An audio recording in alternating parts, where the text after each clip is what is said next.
이제 오늘은 어버이 주일인데 특별히 누가복음 15장 우리가 익히 잘 알고 있는 이 말씀을 가지고 그 아버지라고 하는 제목을 함께 나누어 가겠습니다. 여러분이 아시다시피 돌아온 탕자의 비유로 익히 알려져 있습니다만은 정확하게 말을 하면 사랑 많으신 아버지의 비유다 이렇게 하는 것이 더 정확할 것입니다. 여러분, 어느 날 갑자기 여러분의 자녀가 아빠 나에게 물려줄 재산 주세요 라고 한다라고 하면 여러분 어떻게 반응하시겠어요? 너 지금 정신 나갔니? 너 그렇게 하면 안 돼. 아마 야단을 쳤을 것입니다. 그런데 오늘 이 비유 속에 예수님께서 말씀하신 그 비유 속에 나오는 그 아버지는 재산을 주었어요. 근데 더 납득하기가 어려운 부분은 재산 다 잃어버리고 거지가 되어져서 돌아오고 있는데 돌아오는 아들을 미리 알아차리고는 달려가서 안습니다. 그리고는 아들로 맞이합니다. 인간적으로 볼 때 정말 이해 납득하기가 어려운 부분입니다.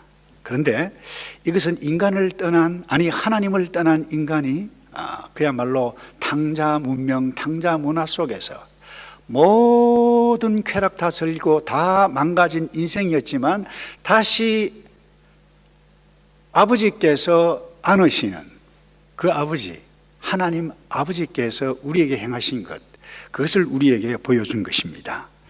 여러분이 비유 속에 이 둘째 아들 어떻게 됐나요?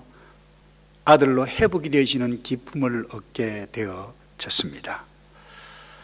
여러분, 자녀와 깨어진 관계 뿐만 아니라 부부 그리고 친척 깨어져가는 이 관계가 점점점 늘어가는 요즘 우리가 살고 있는 이때인데 특별히 이 코로나 바이러스 때문에 이 집에서 머무는 시간이 오래되다 보니까 여기저기 가정폭력이 일어납니다.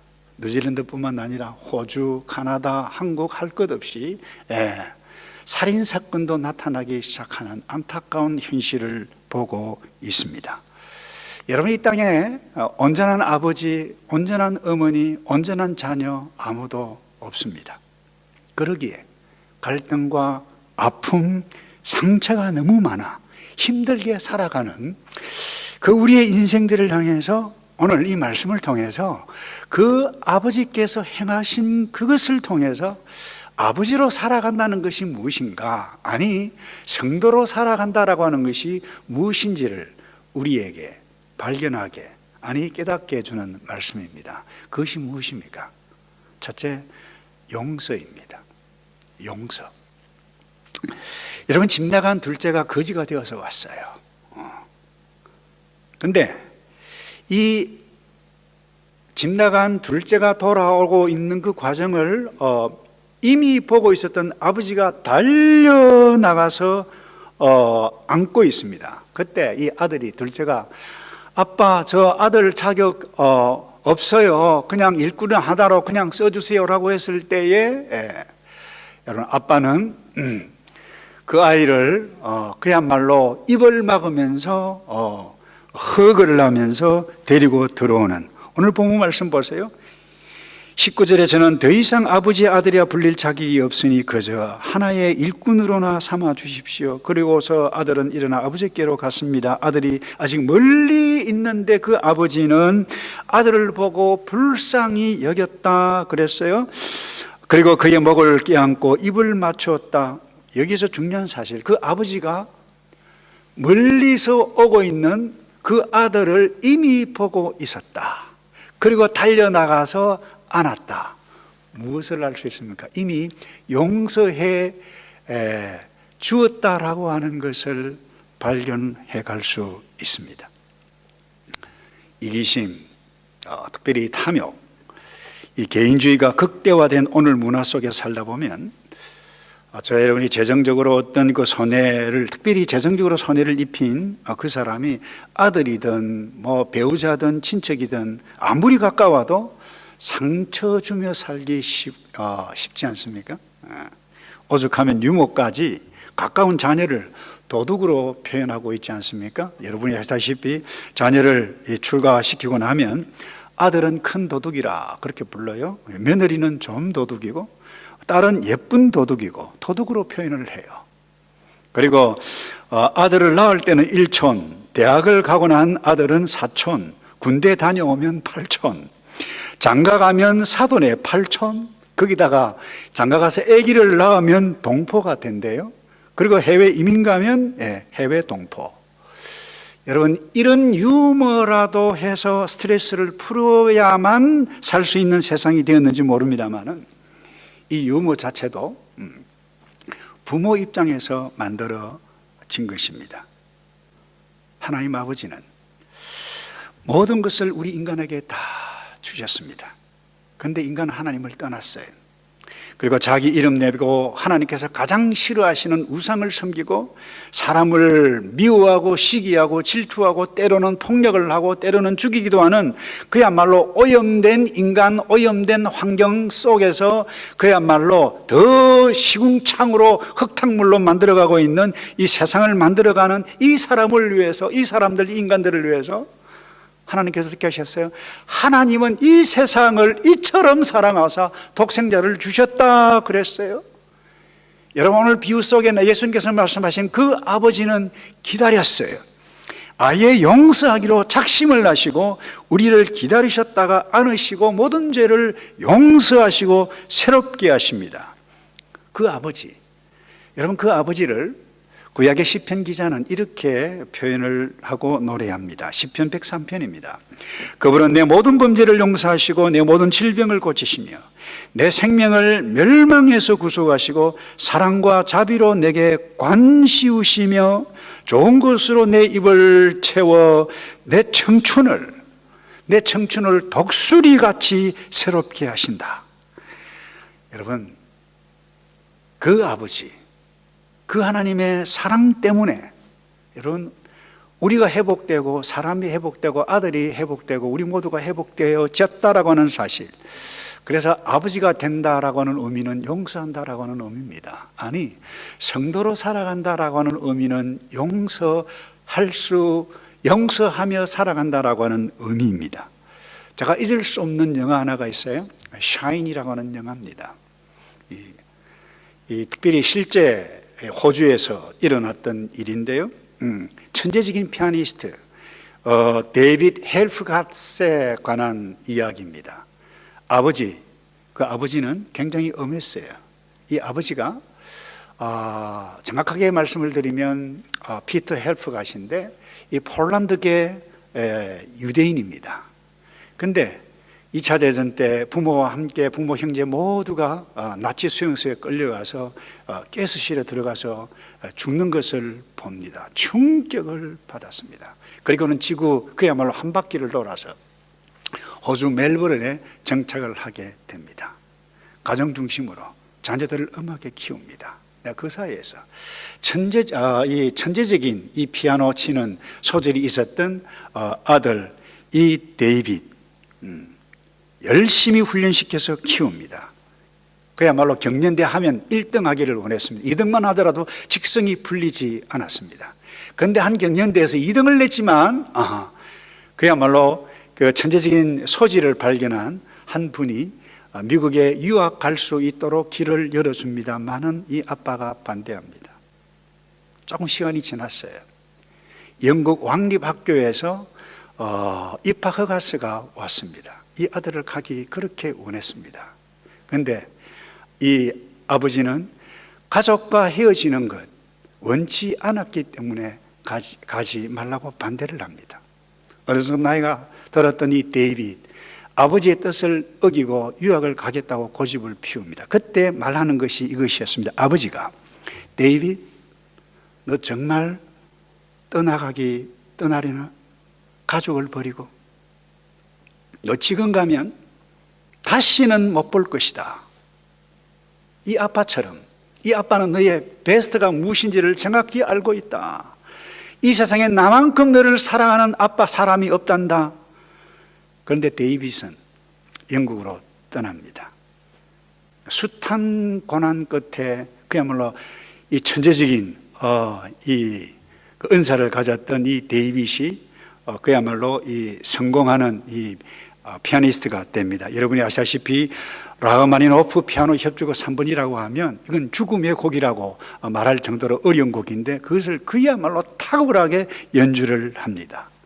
거기에 이르기까지 나는 가족까지 떠나면서 여기 와서 이렇게 공부를 하는데 나는 반드시 성공해야 한다. 강박관념이 엄청나게 많았습니다. 그리고 또 하나, 마음 한구석에 가족을 떠났다 아비의 뜻을 어겼다라고 하는 죄책감이 항상 사로잡혀 있었어요.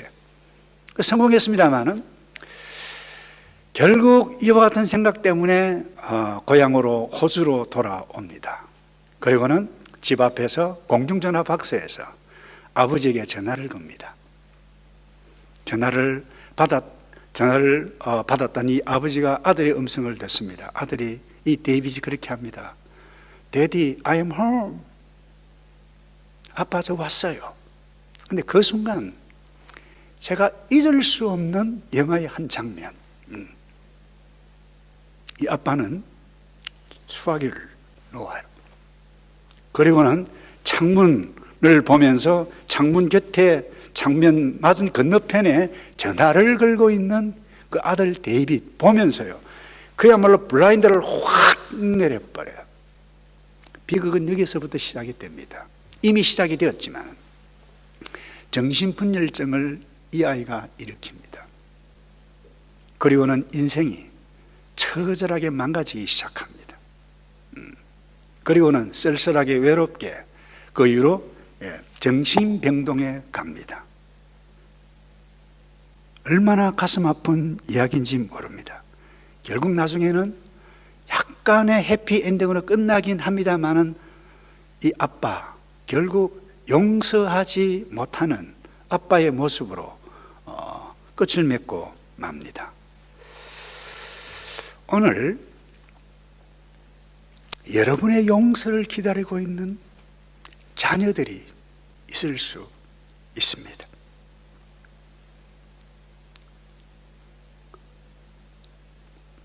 아버지가 된다라고 하는 것은 자녀를 낳고 양육하는 것만이 아니라 나와 다른 자녀를, 나와 정말로 기질이 다르고 나에게 때로는 상처를 주는 나의 마음에 호수의 돌을 던진 자녀라고 한다 할지라도 용서하는 마음을 지닌 자가 아비다라고 하는 거예요.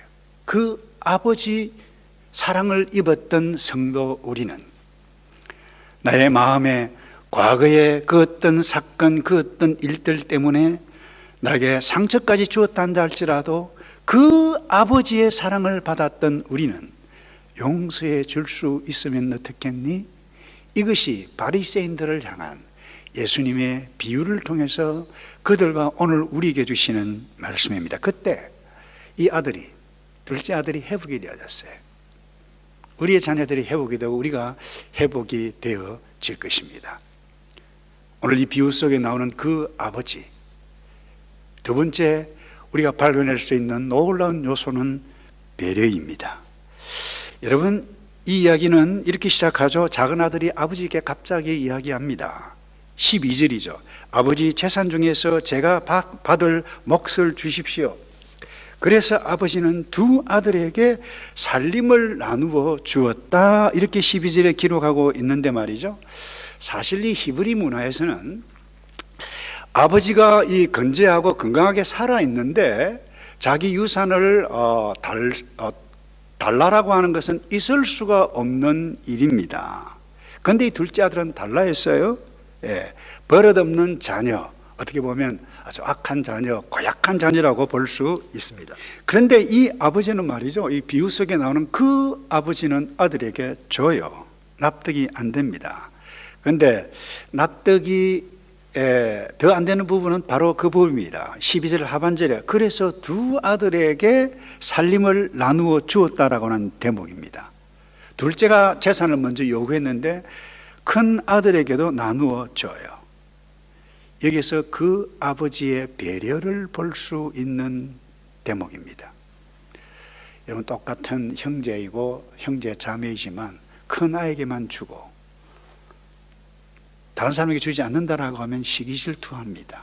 둘째 아이에게만 주고 큰 아이에게 주지 않는다, 상처를 입을 수 있는 그야말로 이기심 있는 인간이라고 하는 것을 정확하게 알았던 그 아버지였기 때문이었습니다.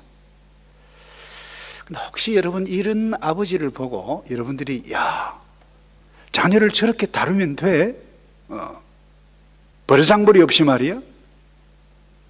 아주 버릇없는 아들을 만들고 있구만.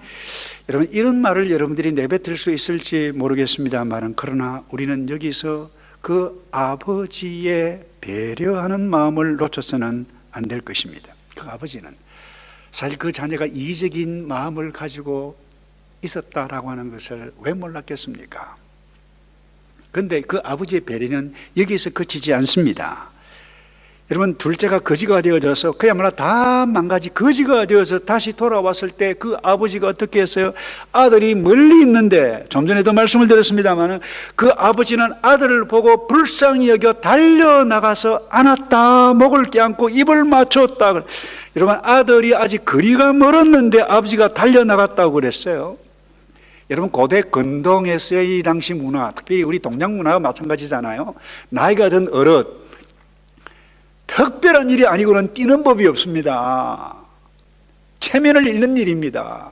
그런데 이 아버지는 달려나갔다라고 하는 부분이에요. 달려나갔던 그 이유가 무엇입니까? 여러분이 신명기 21장을 보면 이 히브리 문화는 이와 같은 문화가 있었어요. 상식에서 벗어나고 어미 아비를 순종하지 않고 못되게 구는 아들에 대해서 어떻게 하라고 말씀하셨는가. 여러분 신명기 21장 18절을 우리 함께 볼까요? 제가 읽겠습니다. 거기 보면 이런 말씀이 있어요. 만약 한 남자에게 아들이 있는데 그가 마음이 고집스럽고 반항심이 있어 자기 부모에게 순종하지도 훈계할 때에 귀 기울이지도 않는다면 그 부모는 그를 잡아다가 성문 앞으로 장로들에게 데려가서 장로들에게 말하라. 이 아이는 우리 아들인데 마음이 고집스럽습니다. 고집스럽고 반항적입니다. 우리에게 순종하지 않습니다. 방탕한 데다 술꾼입니다. 그러면 그 성의 모든 남자들이 그를 돌로 쳐 죽이도록 하라 그랬어요. 너는 그런 악한 사람들을 너희 가운데서 제거하라. 그러면 온 이스라엘이 그 말을 듣고 두려워할 것이다 라고 말씀하셨어요.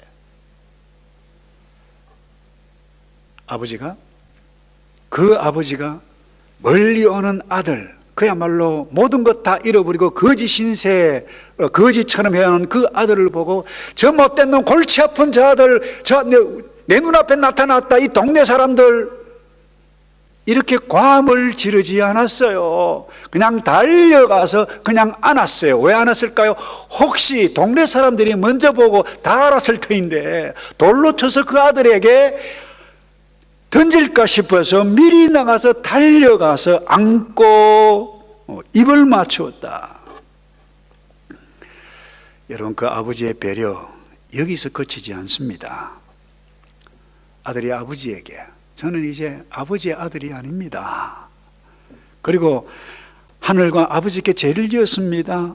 아들이라고 불릴 자격도 없는 놈입니다 라고 했을 그때의 아버지가 뭐라고 했습니까? 22절에 갑자기 아버지가 종들을 불렀습니다. 어서 가장 좋은 옷을 가져오너라. 이 아이에게 입혀라.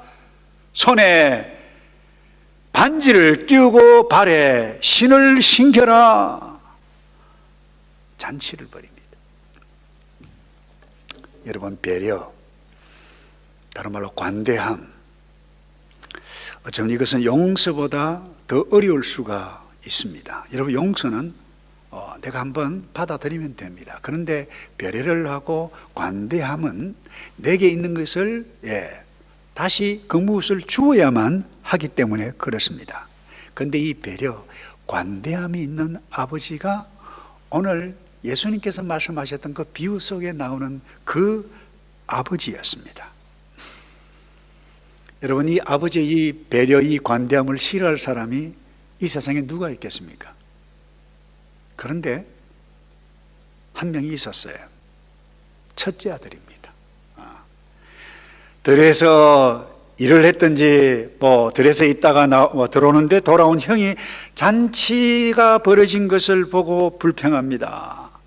종에게 상황을 알고는 그 뭐라고 이야기합니까? 28절 큰아들이 화가 나서 들어가려 하지 않았습니다.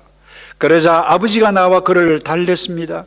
그러자 큰아들이 아버지에게 이렇게 말했습니다. 보십시오, 저는 열흘 동안 아버지를 위해서 종로로도 하고 무슨 말씀이든지 내가 불순종한 적이 없습니다.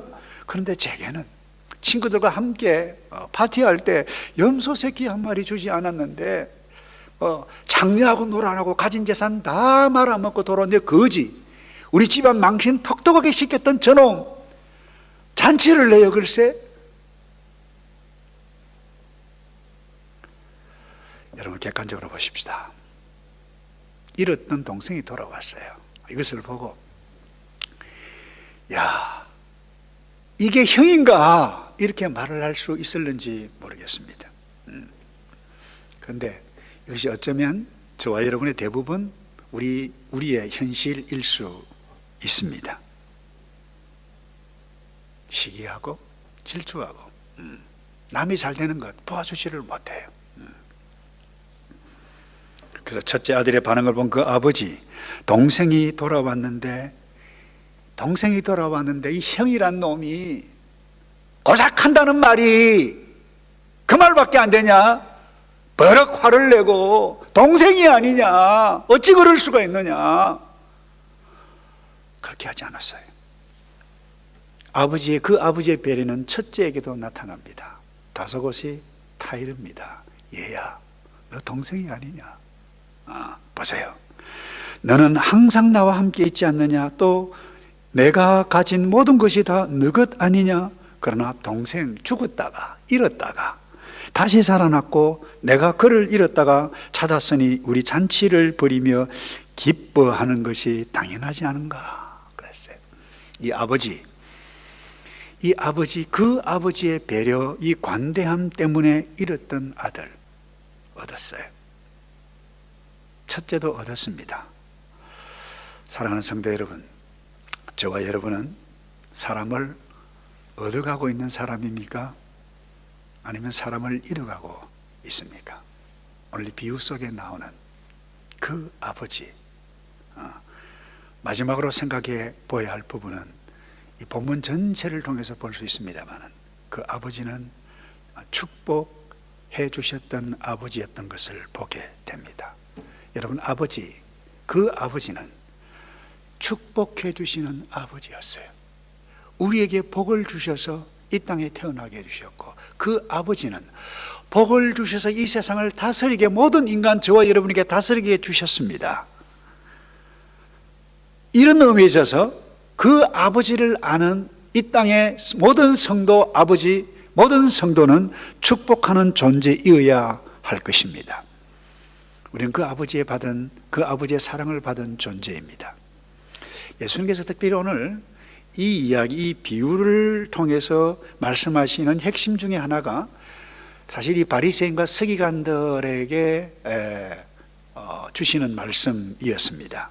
그들은 자기와 다른 바리새인 세리, 이 죄인들과 같지 않음을 자랑하고 이 세리들과 함께 어울리는 예수님에 대해서 비판을 냈어요. 까칠하게 굴었어요. 어떻게 사람이 저럴 수가 있느냐? 정죄하는, 까칠했던 그들에게 예수님께서 이 비유를 통해서 말씀하셨어요. 잃었다가 얻은 이 양, 잃었다가 얻은 아들, 잃었다가 다시 찾은 드라크마 얼마나 기쁘냐? 제발 너희들, 우리들 그렇게 살아야 되지 않겠는가? 이렇게 말씀하시는 것이 그 아버지고, 그 아버지의 성품을 닮아서 제발 좀 살았으면 좋겠다, 이것이 이 땅에 오셨던 예수님께서 그들 앞에서 말씀해 주셨고, 오늘 우리에게 이 말씀을 들려주고 있는 것입니다. 우리 다시 한번 확인해 볼까요? 31절입니다. 아버지가 말했다. 얘야, 너는 항상 나와 함께 있지 않느냐? 또 내가 가진 모든 것이 다 내 것이다. 아버지가 이미 이 첫째에게 복을 주셨잖아요. 복을 주셨던 아버지임을 선명하게 말씀해 가고 있습니다. 이런 의미에 있어서 이 땅에 살아가는 어버이들, 아버지들 모두를 축복하는 존재 라고 하는 사실을 잊어서는 안 될 것입니다. 축복받지 못한 자녀들 외로워요.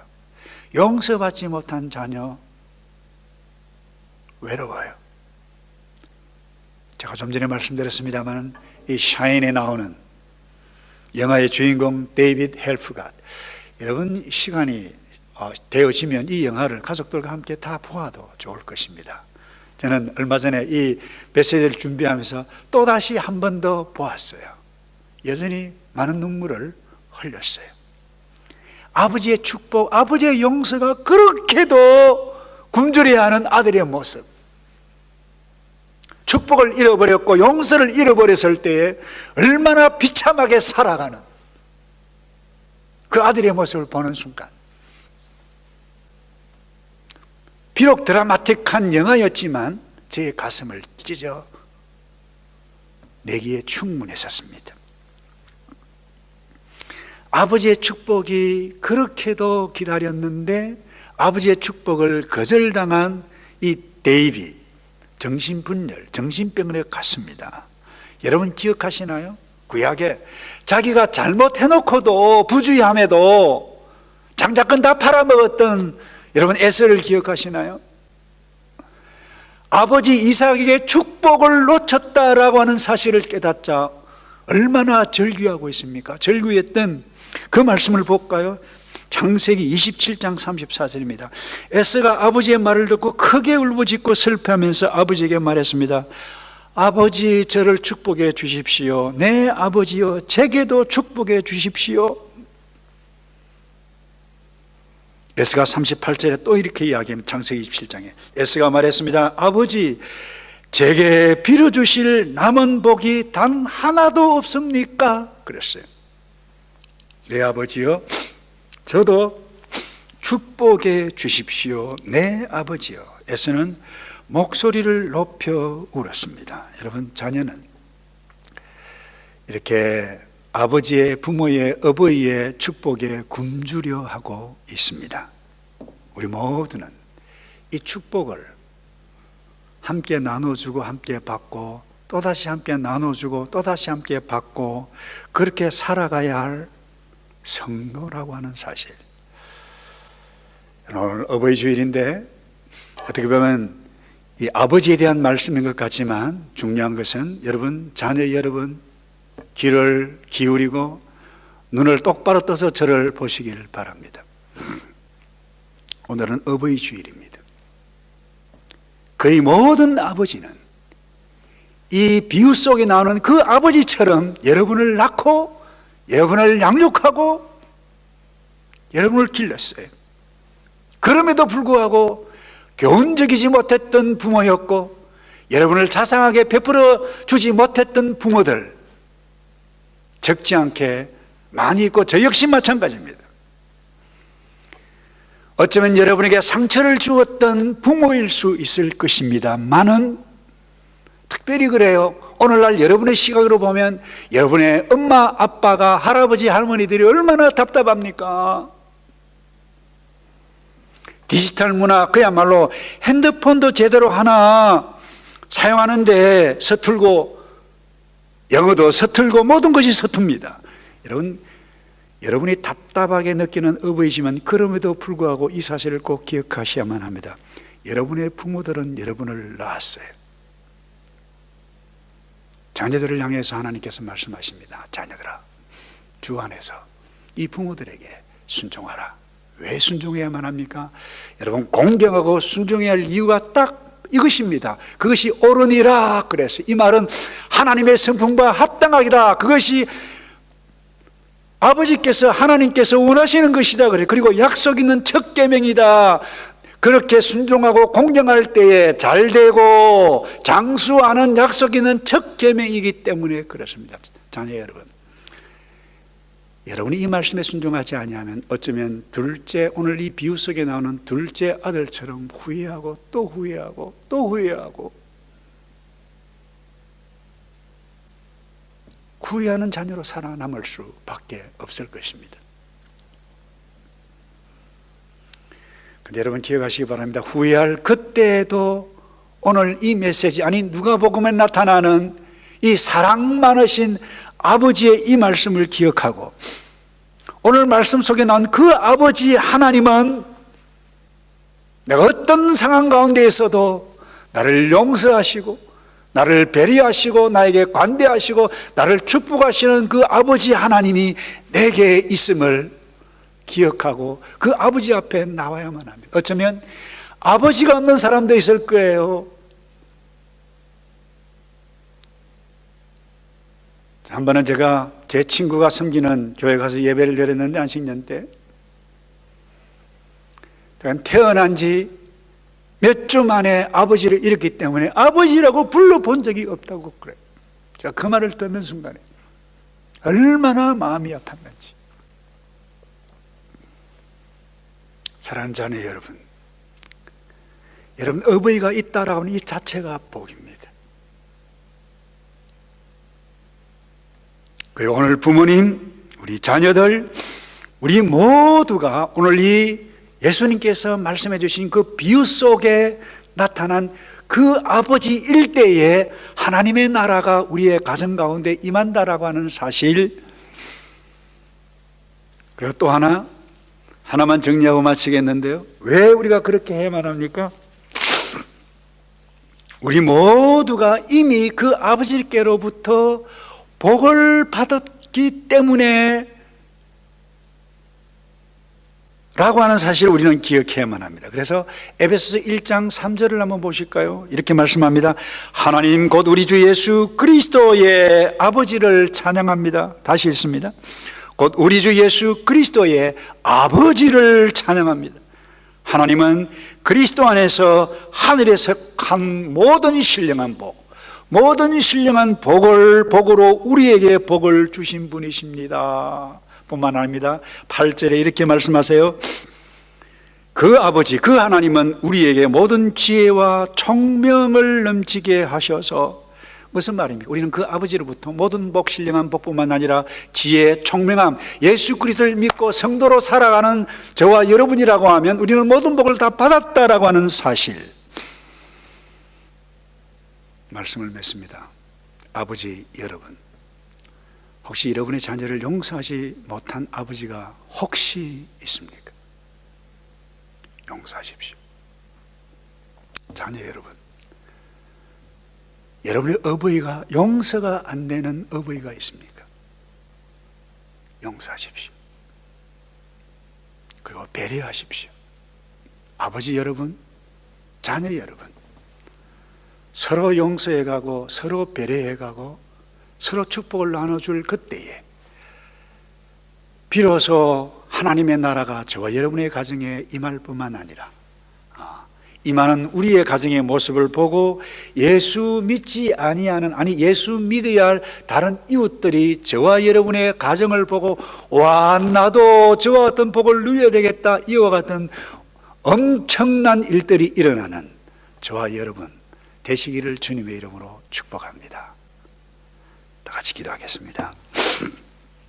아버지, 하나님의 사랑을 깨달아 부모, 자녀, 형제, 자매 이 모두가 서로 용서하고 서로 배려하고 서로 축복하며 가정을 주신 아버지 하나님의 사랑을 우리 모두가 누려 가정의 천국이 되게 하시고, 나아가 이 세상 사람들이 우리를 보고 이 천국을 함께 누려갈 수 있도록 하는 축복의 통로로 쓰임받도록 우리 하늘의 교회 모든 성도의 가정이 그러하도록 도우시고, 특별히 이 방송을 듣고 있는 모든 어버이, 모든 자녀들이 복을 받아 이 땅에서부터 하나님의 나라를 누려가는 복된 이들만 되게 도와 주시옵소서. 예수 그리스도의 이름으로 감사하며 기도합나이다. 아멘.